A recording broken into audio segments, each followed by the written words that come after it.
You're watching Spirit Spotlight. Hey everybody, this is Austin Sumwoods from WNEM TV5 Sports, and welcome to the Spirit Spotlight, where we zone in on everything Saginaw Spirit hockey. I'm joined once again by Dylan Clark, head play-by-play commentator for the Spirit.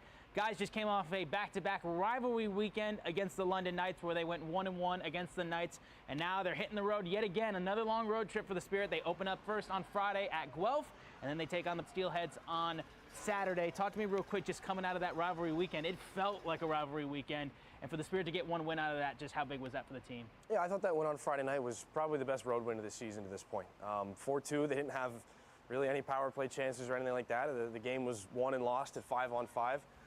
Really good game from the second line. Brody Popoy, Carson Harmer, Jacob Kalucha, they teamed up on every goal, pretty much except for the empty netter that Sebastian Gervais got. So I thought the most complete road win of the season so far in that game. And yeah, it was cool because half the team they weren't there for those playoff games in the Memorial Cup 2 years ago. So those guys kind of got exposed to it for the first time. And they picked up right where all the veterans of this rivalry left off, because that empty netter right at the end, you felt the juices of the rivalry. Yeah, well, we kind of waited.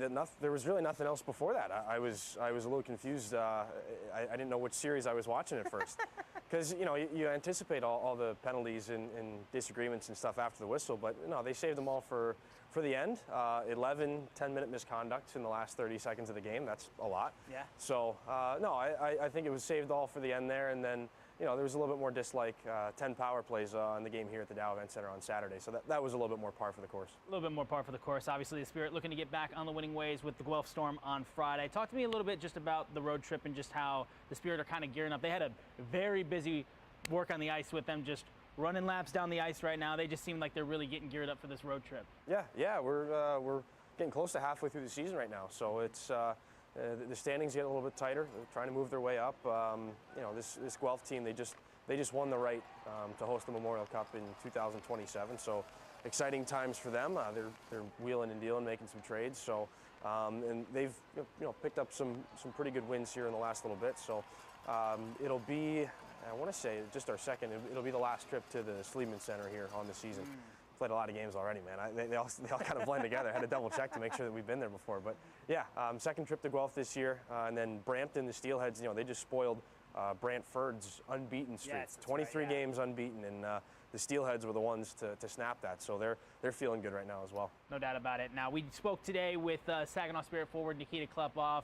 It's been outstanding this season for Saginaw, averaging over a point a game. Talk to me real quickly.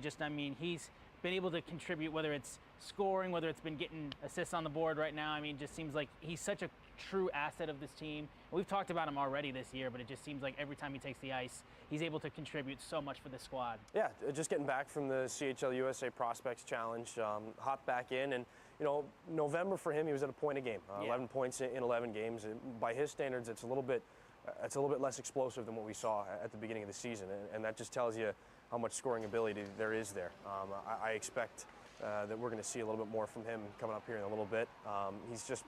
He's fun to watch every shift, and he's been reunited a lot with Igor Barabanov and Dima Zhilkin. Those guys always play well together, so I'd expect to see a pretty exciting road trip from Nikita Klepov. And he's very hungry, looking to get this squad some more wins. We got the chance to talk with Nikita Klepov as they came off the ice today. Here's our chat with Nikita. Well, I'm joined now by Saginaw Spirit forward Nikita Klepov. You guys just came off of a very intense work on the ice. You guys were running laps all over. Got a big weekend coming up with you guys going on the road. Talk to me right now just how the team's feeling coming out of the weekend where you split against the London Knights. Yeah, we won one and lost one, so we should have won the second game, I think.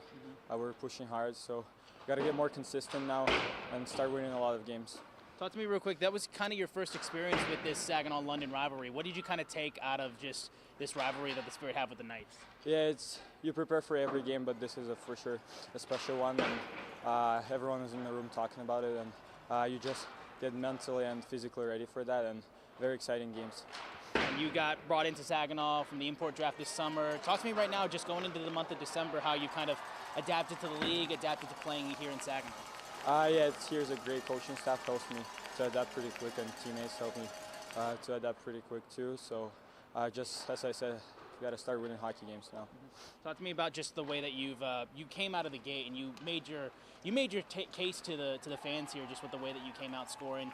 You're averaging over a point a game right now. Talk to me just kind of like when you first got on the ice, what was kind of working for you in those first couple months? Yeah, just got good understanding of each other with our line mates, and yeah, they helped me to get points, but it's not the most important thing in our game right now. Just got to play for the team now and start winning hockey games. Talk to me about like what coach has been kind of preaching to you guys going into a busy weekend when you guys are going on the road. Like, what's the big difference that will separate the games for you guys to be able to come out on the winning end on these recent games?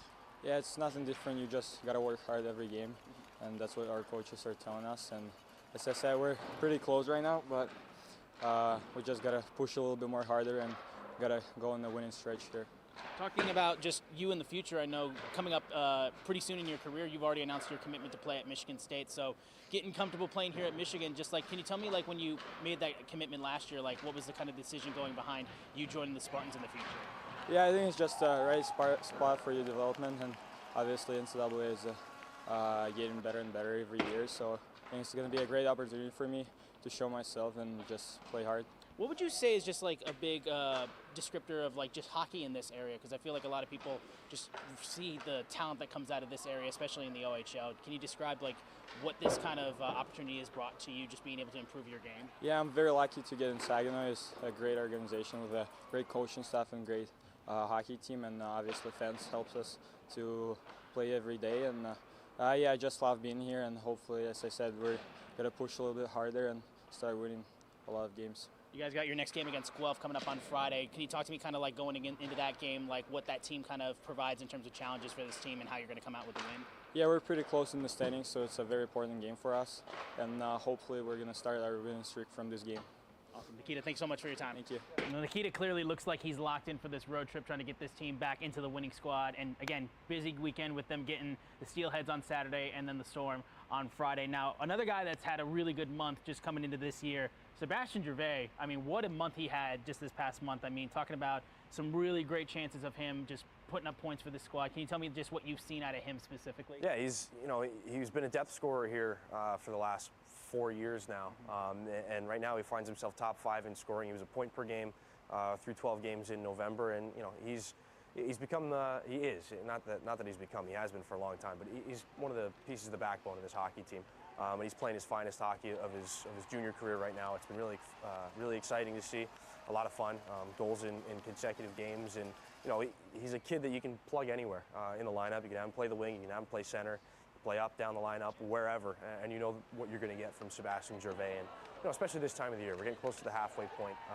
You need your guys that can kind of deliver the same thing every single night. So he's been a big part of their success, especially that game in London.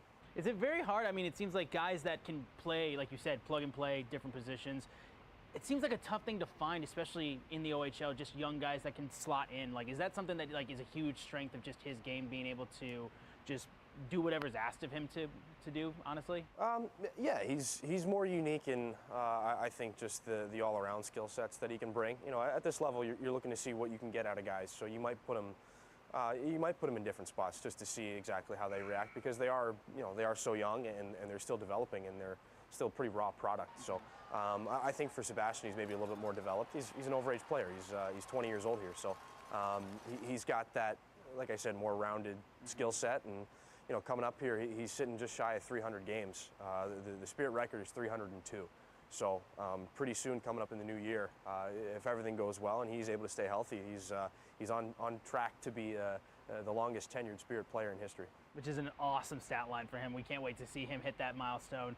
And another guy, we've talked about him all season long, it feels like, Levi Harper, winning OHL Rookie of the Week. Talk to me real quick. I mean, just like, was it like 4, 5 assists? I lost track, honestly, over the week, just the amount of points he was able to put up assisting the puck. I mean, just, again, another great week out of him this past week. Yeah, 4 assists in 3 games for Levi Harper. He's just shy of a point per game, and he's on track right now for the best rookie season by a Spirit defenseman.